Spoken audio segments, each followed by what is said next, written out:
Alright my fellow agents, welcome back to the Gaming Brigade, and today's video is going to be a very quick one. The build breakdown is at least, because this is a very simple build you can put together really quick. In fact, you know what? 4-piece striker, unit alloys on the holster, that is going to be the salvo, and the overdog's gloves. That's the build. That's all you need to know. Now, if you want more details, obviously you can stick around. And in full transparency, the reason I'm putting this video together is I posted a short video the other day or 2 days back, whatever it was. You know how everything kind of blends together? Anyway, posted a video. A lot of you asked me to highlight the build I was using, so that's exactly what you're going to get today.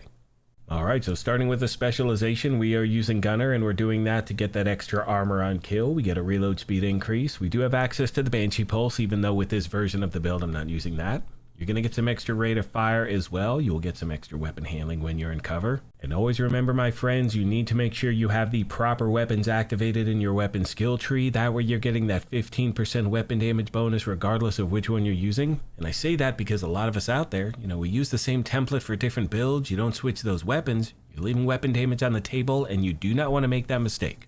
Now, as far as your primary and secondary weapon are concerned, it's totally up to you because we are using the Striker gear set, and that's probably the most versatile one in the game. Now, as you can see, my primary weapon for this build is the Big Alejandro LMG. It has the talent cover shooter, where every bullet fired while in cover increases weapon damage by 1% up to 100%. This bonus lasts for 15 seconds. However, getting a kill with this weapon while in cover will reset the duration. However, the bonus damage is going to be canceled by reloading, swapping weapons, or exiting combat. Now, the reason that's an important detail is because I know a lot of us, we reload the weapon the second there's a break in the action. You do not want to do that with this weapon. You want to keep your foot to the floor the entire time. When it comes to your secondary and sidearm, that is totally up to you. I'm using the Lexington for my secondary and the Quick Step as my sidearm. Moving on to the gear, we're running 4 striker, 1 unit alloys, and the overdog's gloves. Starting with the mask, it's the first of 4 pieces of striker. We're doing that to get all of those gear set bonuses. The 2 pieces 15% weapon handling, 3 pieces 15% rate of fire, 4 pieces striker's gamble, where weapon hits increase total weapon damage by 0.65%, stacking up to 100 times. But because we're wearing the striker body armor, we have access to the talent press the advantage. That increases max stacks from 100 to 200. Next, we have the holster. It's the 1 piece of unit alloys named holster the salvo. That is going to give us an extra 10% rate of fire when we have this thing equipped. After that, we have the knee pads, 3rd piece of striker, which now, my friends, takes us to the gloves. I am using the overdogs. Absolutely love these things, especially as a solo player. They have the talent weakest link. That is going to amplify weapon damage by 30% to the lowest ranking enemy currently in combat as per the tier hierarchy. If you don't have those, use contractors. I can promise you those will still get the job done as well. And last but not least, my friends, we have the backpack. That is the 4th and final piece of the striker gear set, and because we're wearing a striker bag, we do have access to the talent risk management, and that is going to increase the weapon damage gained per stack of striker's gamble from 0.65% to 0.90%.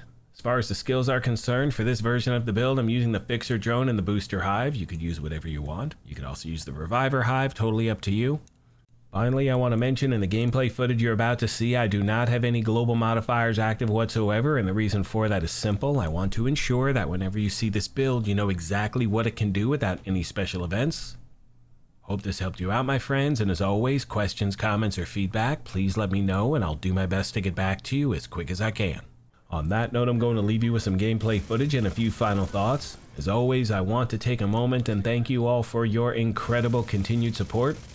Please let me know of any other questions you have I did not address. Thank you once again for the privilege of your time. And as I mention at the end of every one of these, take care of yourselves, be kind to each other, and we'll talk to you soon. Thanks again, everyone.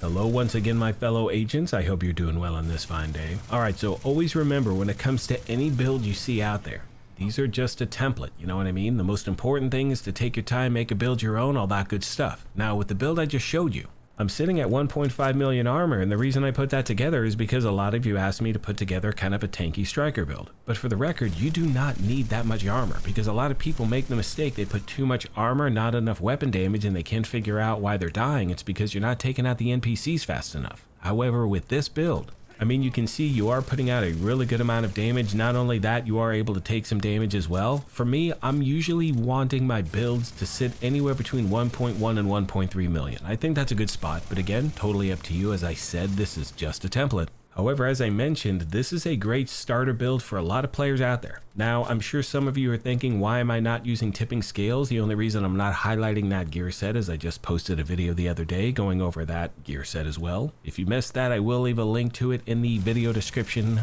also. All right, my friends, that's all I got for this one. I hope you have a wonderful weekend. I will be posting another few build breakdowns over the next few days. Let me know of any other requests you have. A lot of you also reached out asking me to highlight a few spots that I love to farm the keys for this event. I did that yesterday. I'll leave a link to that video as well. Thank you once again for the privilege of your time. Hope you have a wonderful weekend, like I just said, and I will see you in the next one.